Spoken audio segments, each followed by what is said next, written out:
Namaskar viewers, hello and welcome to Sansad TV. I'm Tina Jha, you're watching Perspective. Air pollution is the biggest environmental health risk of our time. According to the World Health Organization, 99% of the world's population breathes unsafe air. The consequences are severe, from rising respiratory and cardiac illnesses to lost productivity and strained economies. So to highlight the urgent need for action, the United Nations established the International Day of Clean Air for Blue Skies in the year 2019. Observed every year on the 7th of September, this day serves as a global call to confront the evolving threat of air pollution. This year's theme, Racing for Air, underscores the need to accelerate solutions and collective action, reminding us that clean air is not just an environmental goal, but a public health and human rights imperative. So what are the solutions? What are governments, corporations, civil society and individuals doing to secure clean air for all? And how can India, home to 1.4 billion people, ensure healthier air for generations to come? We'll explore these questions today on the show. Joining me is an illustrious panel. So let me begin the program by introducing our guest to you. With me in the studio is Dr. Anju Goyal, Associate Director at the Energy and Resources Institute. She's worked extensively in air quality management, capacity building and awareness generation. Dr. Goyal, welcome to the program. Thank you for joining us. Joining us virtually is Dr. Sunita Purushottam, India Managing Director of the Global Building Performance Network, a recognized leader in climate strategy and sustainable development with over 2 decades of experience in environmental impact assessment, air pollution modeling, GHG inventories, carbon neutrality and sustainable technologies. Dr. Purushottam, glad to have you with us on the program as well. Also pleased to welcome Dr. Brajesh Kumar Dubey, Professor of Environmental Engineering and Management, IIT Kharagpur. Dr. Dubey has over 2 decades of research, teaching and consulting experience within the broad fields of environmental, sustainable, resilient engineering and circular economy approaches, addressing the nexus among sustainability, resiliency, infrastructure, waste, energy and the environment. Dr. Dubey, thank you for joining us on the program. Welcome to Sansad TV. So let's begin the conversation with the guest in the studio, Dr. Goyal. Your perspective first on why does the International Day of Clean Air for Blue Skies matter so much? So as you have rightly pointed out that 99% of the world population is currently facing a problem of air pollution because they are living in an air quality which is exceeding WHO's air quality standards. So, initially we always thought that the air quality is a local issue, but now over the time we have realized it's not a local issue, rather unlike climate also it has become a global issue. So recently World Bank has conducted a study for the whole Indo-Gangetic plain, and what they find out that different states are contributing towards the air pollution problem of each other, and these are not only different states, rather the bordering countries as well.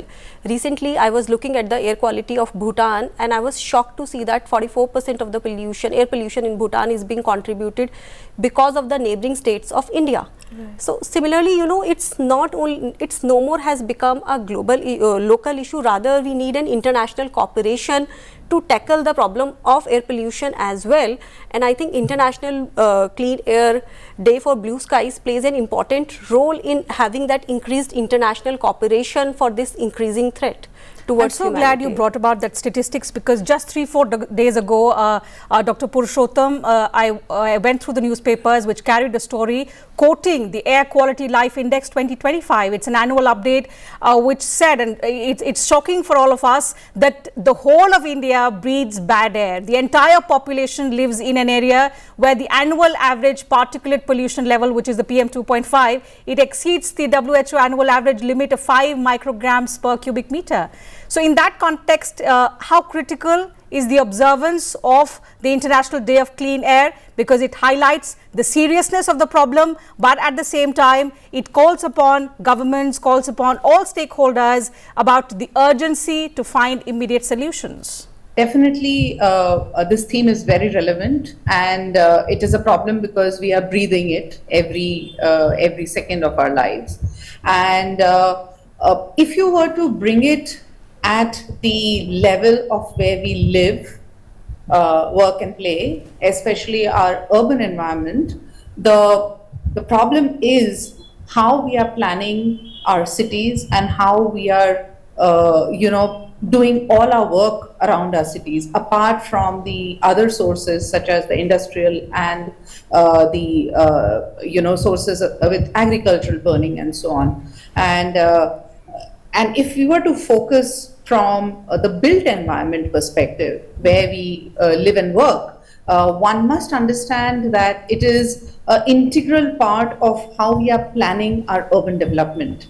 And if we don't plan it well without the blue and the green infrastructure, which is the green pockets, which can help us mitigate a lot of these challenges, without integrating how we, commute to work, how we plan for our buildings and the building planning permission, we will not be able to solve this problem. So the pertinent problem, and this is a very a topic of urgent importance that every citizen must be aware of. Every citizen through the air quality index has come to know about it, but also must understand what are we doing, how is each citizen contributing to it, and how are building planning permissions linked. What is missing in the policy must also be discussed, deliberated with respect to the action plans. Sure, we will discuss that further in due course of the program. Let me bring in Professor Dubey into the discussion, get his perspective on why the theme this year, every breath counts, racing for air, is so important for a country like India, where air pollution, Dr. Dubey, is not just a public health crisis today, it is a developmental challenge as well. How do you put the theme in context of the huge challenge before a country like India, which has now the world's largest population? So yeah, thank you for having me on this program. So as you mentioned that yes, air pollution has been becoming a big challenge in our, especially in the urban as well as nowadays even in the rural setting. Yes. Air pollution is a big problem in the rural areas as well. So in terms of how, like, see, as a country we have to develop, we have to do construction, we have to have housing for all, we need to have all those big infrastructure projects has to be built because that's what is needed. So what we can do is we can do things better. Now when I say things better in terms of better construction practices, see, if you look at in big cities in India, one of the major problem that we have in terms of air pollution is the dust. And the dust is a lot of dust coming from construction and demolition activities. Right. We have open burning of garbage. See, we have the waste management rules, but unfortunately the rule says we should not burn garbage. Many cities in India right now also looking at kachra nahi jalana hai. I have also participated in some of those programs.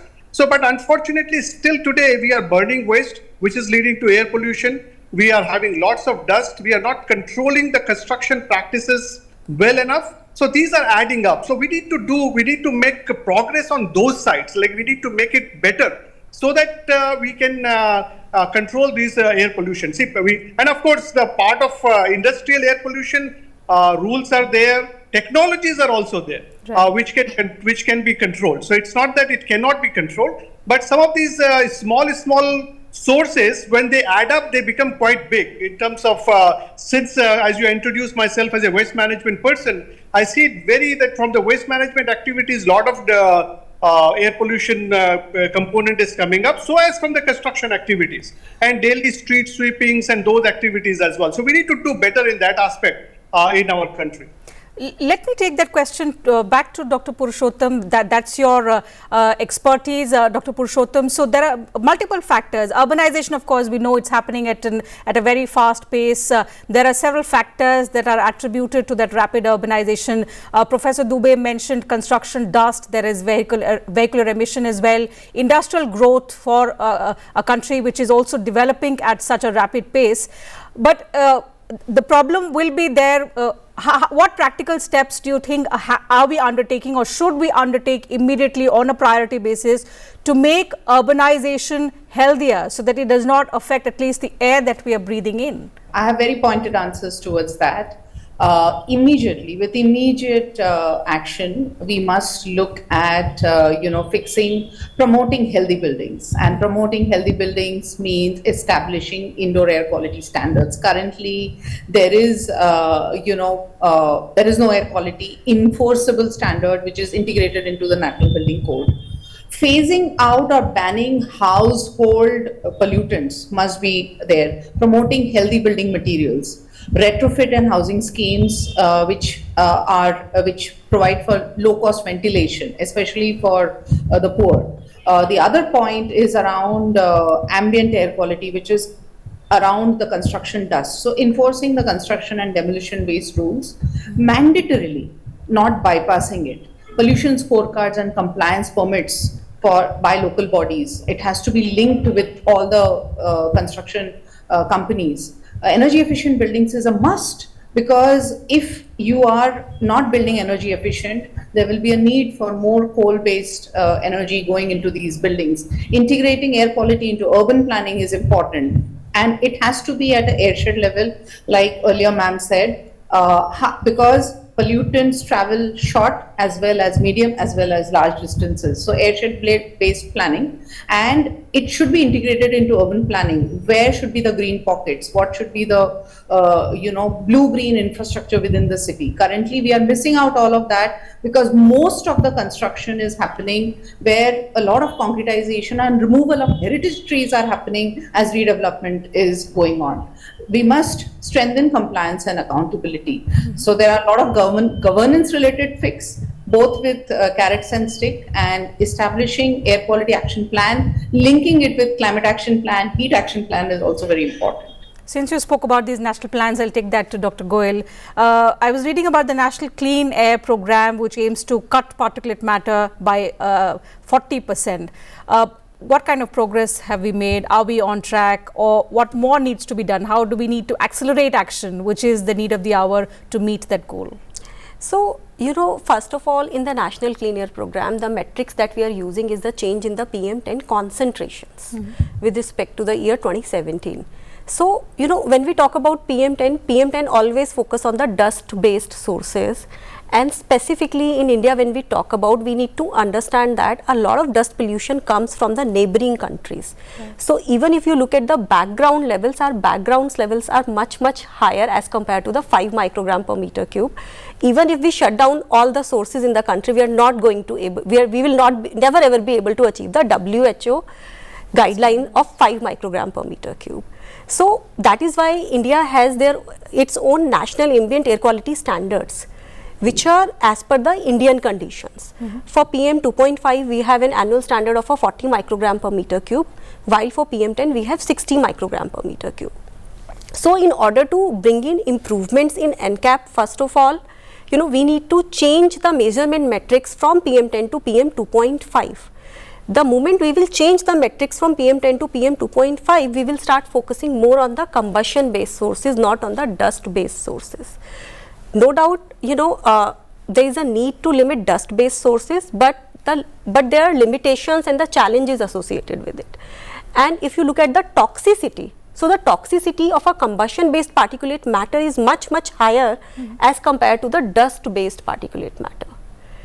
Why we always focus on a winter based air pollution, why not the summer based air pollution is always so much talk about, right, while the concentration is always higher in the summer as well. If you will see, it's not like only a winter phenomena, because during winters the dust sources are not prominent. These are the combustion based sources which result into much more greater health impact as compared to the dust based sources. So, first of all, we need to change the metrics to PM 2.5. Now we have sufficient monitoring infrastructure in the country. So, shifting to the PM 2.5 would be a drastic step. If we talk about the current National Clean Air Program, at least with the current National Clean Air Program, a momentum has been built up with the State Pollution Control Board, with the ULBs in the different cities. They are now sensitized that air pollution is an issue and they need to work on that issue. But still the action on the ground is very limited. Till now the cities have not, even all the non-attainment cities have completed their source apportionment, which is a scientific study to tell them that what are the sources contributing towards air pollution in their city and what sort of actions they must be taking on. So, cities are till date, they are in a process of completing those studies so that they can get a scientifically backed up air quality action plan built up. So, first phase of our NCAP, I would say it was more of a preparatory phase and the awareness and the sensitization phase, that helped in sensitizing the local government, the local ULBs about this pollution and building that momentum. Now the next phase is going to be more critical, wherein we will be able to see more actions being implemented on the ground, and if the matrices are being changed from PM10 to PM 2.5, that would be rather, in my opinion, would be much more better, because we will be able to target the toxic sources more as compared to the dust based sources. That's an insightful information. Let me take that forward in terms of the solutions that India is looking at. Professor Dubey, how effective have government interventions? Because as part of the solution, we keep reading, we keep hearing from the leadership about the EV policies, about the renewable energy expansion in the country, and also in some parts the stricter emission norms. Talk to us about the effectiveness, and especially in context of the goals that we have set for ourselves. They may sound ambitious, but towards that, if we do not start acting now, if we do not accelerate the action now, we will not be able to get there. Yeah, very correct. Like always, the goals are a bit. We keep the goals high so that we can try to achieve that, because that's the whole purpose of keeping the goal. Absolutely. When we put the goal, we know that probably will not be there, but we should march towards that. And if you think about that, if you look at the examples from the country, we are making progress, especially you mentioned about renewable energy. So in the renewable energy sector, as you know, in terms of solar, in terms of wind, like India is, as a country, we are making a very good progress. In fact, one of the best, maybe one of the best in the world, where we are moving away from coal. And since still, see, our per capita energy consumption is still very low. As we grow, as we want to become Viksit Bharat by 2047, per capita energy will also go up. So we have to catch up more in terms of renewables, so that we don't use too much of coal. Coal we are using because we don't have any other energy source. That's why we are using coal. So as long as we can find other energy source, we will stop using coal, and country is moving towards that direction. I would say, because all those renewable energy targets are there, net zero targets are there, and we have made certain commitments in the COP programs.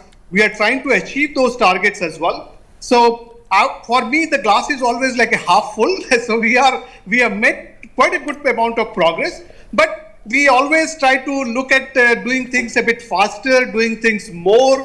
And as the ma'am was suggesting, that many of those NCAP programs, we haven't even done the source apportionment study yet. So that kind of study has to be done on the fast track. Unless we know what is the problem, this studies will give us those problems, like what are the sources of those problems, then only we can come up with a solution to those problems. So those studies need to really go at a faster scale, so that we can have the good data, good reliable, good quality data. And with the good quality data, we can come up with a solution. In terms of, I can tell you that in terms of the technology, in terms of the know-how, I think within India now also we have lots of technologies and processes in place which we can use. So we don't have to look at waste for the technology as well, which is we do have technologies in-house as well.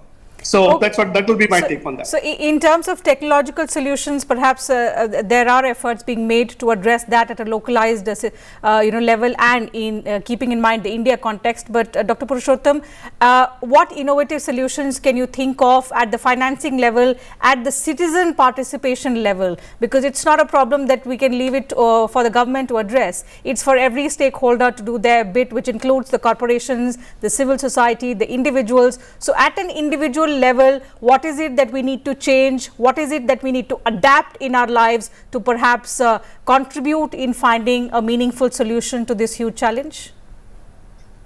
Every individual must first of all familiarize themselves with air quality index and the subcomponents of it: particulate 2.5, its impact; particulate matter 10, PM10 and its impact. And then there are subcomponents. There is oxides of sulfur, oxides of nitrogen, there is ozone, there is lead in the air, and all these are toxic air pollutants. So first of all, familiarizing oneself with all these air pollutants and how it impacts the health must be integrated as part of children's education, children's books, and the impact on the health. That is one point. The other point is, how do individuals change their lifestyles to for better air quality, which could mean choices about where and how they are selecting their homes. The open garbage burning, that many individuals, they are not sensitive that this garbage burning can actually generate furans and dioxins, which comes from the plastic burning. Right. And which is there with the open burning, and these individuals are, perhaps can be integrated into the high income group, but burning it because they are working in townships and housing societies and so on. They just light a fire. It's just a matches that is being lit. So sensitization at that level is important. Individuals, homeowners, plus the entire community of support staff must be sensitized. Housing RWAs, Resident Welfare Association, must sensitize. So take it up to them that what are the reasons for the garbage burning. The other thing is that combustion sources may be more highly toxic, and winter is more critical, more from a season perspective. Right. And that sensitization individuals must also develop. The other thing is how you're choosing to commute. Why are there no why is there no public insistence on transportation, mass transportation? Why is there no why is there no pressure from the public on local authorities, on footpaths, on trees, on many of that can come from communities and individuals. But it's our lifestyle that is impacting, a lot of changes. Many of the points around redevelopment, that how do individuals consider redevelopment of their housing societies? Should the 30-year-old, 50-year-old trees really give way for the 10-story apartment that you want? These are questions to be thought through by the local authorities, by the building planning permission authorities, as well as by the individuals who are part of this decision making. So I'm putting a lot of pressure on individual transformation, because that's where the bottoms up transformation happens. When we realize that our lifestyle is responsible for this air, and we as citizens can do a lot to at least control the sources of pollution in our control. Okay, there is a lot we can do. Absolutely, undoubtedly. There are so many takeaways from your intervention, and it's very, very important, because if 1.4 billion people move towards a positive change, that change is going to be enormous, and it's not going to impact us in the current generation. It's going to build a cleaner future, a greener future for our future generations, and I think all of us want that also to happen. Your take, Dr. Goyal, on what role can public awareness, citizen action play in ensuring that the policies are implemented in the manner that they should be, that the aims and objectives are achieved to the maximum in accelerating India's action for cleaner air? I think public participation and awareness, and they play a very important role, because currently what is happening is policies, if you pick any sector, there are policies, there are rules and the regulations.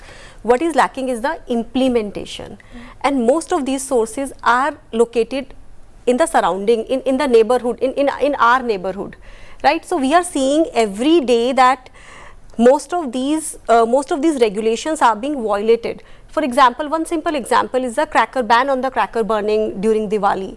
We still see that in most of our neighborhood, local vendors are selling crackers, but we don't raise voice against it. So until and unless we have that sensitization that if we are not raising voice, in a way it is harming us only. Otherwise, this policy implementation and the implementation on the ground, we will not be able to see, because government cannot control everything. They can make policies, they can do implementation, but again they will be needing support from the local citizenries as well, in order to make sure that the things are being implemented on the ground properly. And one of the important way to increase that sensitization and awareness is linking air pollution with the health. Like in London, there are local air pollution health clinics. So when parents of a child suffering from asthma or from any other respiratory diseases, they go to a doctor. So doctor also advise them about the measures they can take at home in order to prevent exposure to the air pollution and the allergens, so that there is no need for taking allopathic medicine and the symptoms will cure itself. Even they visit their homes and they look at the ventilation conditions and the other conditions in the surrounding areas. You're right, and that's why even the smallest of efforts will count. The most important thing here is, and you know, I want to summarize what all three of you have said, that the race to clean air is one that India cannot afford to lose. A, because we have the world's largest population. B, because the whole of India practically today is breathing unsafe air. But also the fact that our actions today will decide what kind of future we give to our next generation, and therefore the responsibility, the onus is on us to perhaps bring about those much needed changes in our lifestyle. So with that, we'll have to wrap up this conversation. Time allows me to take up only that much on the program today. Thank you once again to all our panelists for joining us for this very, very timely and engaging conversation. Lovely having you all on this edition of Perspective. To you viewers, thank you very much for your time as well. I'll see you same time tomorrow.